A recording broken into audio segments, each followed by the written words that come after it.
नमस्कार शेतकरी मित्रांनो, आज आपण या व्हिडिओच्या माध्यमातून पुण्यश्लोक अहिल्यादेवी होळकर शेतकरी कर्जमुक्ती योजना 2026 याची माहिती जाणून घेणार आहोत.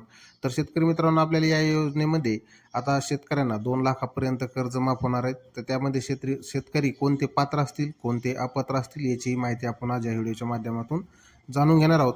आणि केवायसी करण्यापूर्वी शेतकऱ्यांनी कोणती काळजी घ्यायची याचीही माहिती आपण या व्हिडिओच्या माध्यमातून जाणून घेणार आहोत. तर शेतकरी मित्रांनो, व्हिडिओ शेवटपर्यंत नक्की बघा. आपल्याला 2 मिनिटं हा वेळ देऊन हा व्हिडिओ बघितल्यानंतर आपलं होणारं हे लाखोंचं नुकसान हे शेतकरी स्वतः वाचू शकतो. तर शेतकरी मित्रांनो, जास्त वेळ न घेता व्हिडिओला सुरुवात करूया. आता सर्वप्रथम जाणून घेऊया की शेतकऱ्यांना ही कर्जमाफी किती तारखेपर्यंत शेतकऱ्यांना माफ होणार आहेत. तर शेतकरी मित्रांनो, यामध्ये आपल्याला 30 सप्टेंबर 2025 पर्यंत जे शेतकरी थकबाकी आहेत यांना 2 लाख रुपयापर्यंत कर्जमाफी होणार आहे. तर त्यामध्ये आपण आता 30 सप्टेंबर 2025च्या आतले शेतकरी ते काय सर्व असतील, ज्यांना गेल्या याच्यात कर्जमाफीचे लाभ मिळाला नव्हता ते शेतकरीसुद्धा असतील. आता यामध्ये शेतकऱ्यांना 2 लाखाच्या वर जर कर्ज असेल तर केवायसी करायला जर ऑप्शन आला असेल तर त्यांनी केवायसी करून घ्यायची. त्यानंतर त्यांना उर्वरित रक्कम, वरची रक्कम जी काय असेल त्यांची, त्यांना ती भरल्यानंतर ही कर्जमाफी योजनेचा लाभ मिळणार आहे. तर हा झाला आपला पहिला पर्याय. दुसरा मुद्दा असा आहे की शेतकरी मित्रांनो, आपल्याला त्यामध्ये आपलं ज्यावेळेस आपण केवायसीसाठी आधार क्रमांक किंवा वैशिष्ट्य क्रमांक टाकतो, त्यानंतर आपल्याला आपले बँकचे खाते, सेविंग खाते क्रमांक आणि लोन खाते क्रमांक विचारला जातो.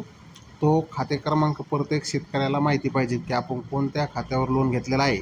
तो खाते क्रमांक कन्फर्म करण्यासाठी आपल्याला बँकेतून ज्या बँकेचं लोन घेतलेलं आहे शेतकऱ्यांनी, त्या बँकेच्या पासबुकावर तो खाते क्रमांक लिहून दिलेला असतो.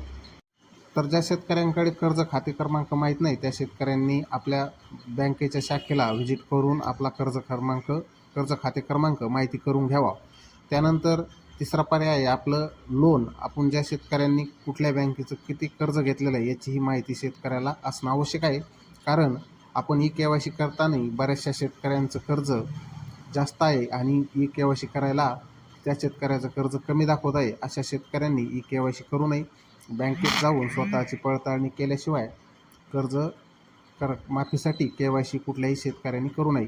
ह्या 3 काळजी शेतकऱ्यांनी महत्त्वपूर्ण घेतल्या पाहिजेत. त्यानंतर शेतकऱ्यांनी आपला हा कर्ज केवायसी करण्यासाठी आपला फार्मर आय डी चेक करून घेणं गरजेचं आहे. फार्मर आय डीसुद्धा आपल्या शेतकऱ्यांनी, प्रत्येक शेतकऱ्यांनी तो चेक करावा. काही CSC सेंटर चालक, मल्टी सर्व्हिसेसवाले ह्या गोष्टी चेक करत नाही आणि नंतर शेतकऱ्यांना कर्जमाफीच्या वेळेस हे प्रॉब्लेम येतात. केवायसी करूनसुद्धा त्यांना लाभ मिळत नाही. मी जे हे 3 कारणं सांगितलेले आहेत, हे प्रत्येक कर्जधारक शेतकऱ्यांनी याची काळजी घेतली पाहिजे. कारण काही CSC चालक, मल्टी सर्व्हिसेसवाले ह्या गोष्टी बघत नाहीत. फक्त केवायसी करायचं बघतात आणि शेतकऱ्याच्या यामध्ये मोठं नुकसान होऊ शकतं. म्हणून प्रत्येक शेतकऱ्यापर्यंत व्हिडिओ शेअर करा, जेणेकरून इतर शेतकऱ्यांचं सुद्धाही नुकसान होणार नाही. आपल्या शेअर केल्याने कुठल्या शेतकऱ्यांचं जर भलं होत असेल तर त्याला शेअर करण्यासाठी काहीच हरकत नाही. आणि आमच्या चॅनलवरती जर नवीन असाल तर चॅनलला सबस्क्राईब, व्हिडिओला लाईक आणि बाजूच्या बेल आयकॉनला दाबायला विसरू नका, जेणेकरून तुमच्यापर्यंत नवीन येत राहतील आणि शेतकऱ्यांच्या हितासाठी असेच आमच्या चॅनलला व्हिडिओ पाहायला तुम्हाला मिळतील. अजून कर्जमाफीच्या योजनेचे काही जर अपडेट आल्या तर आमच्या चॅनलवरती नक्की मिळतील. शेतकरी मित्रांनो, धन्यवाद व्हिडिओ शेवटपर्यंत बघितल्याबद्दल.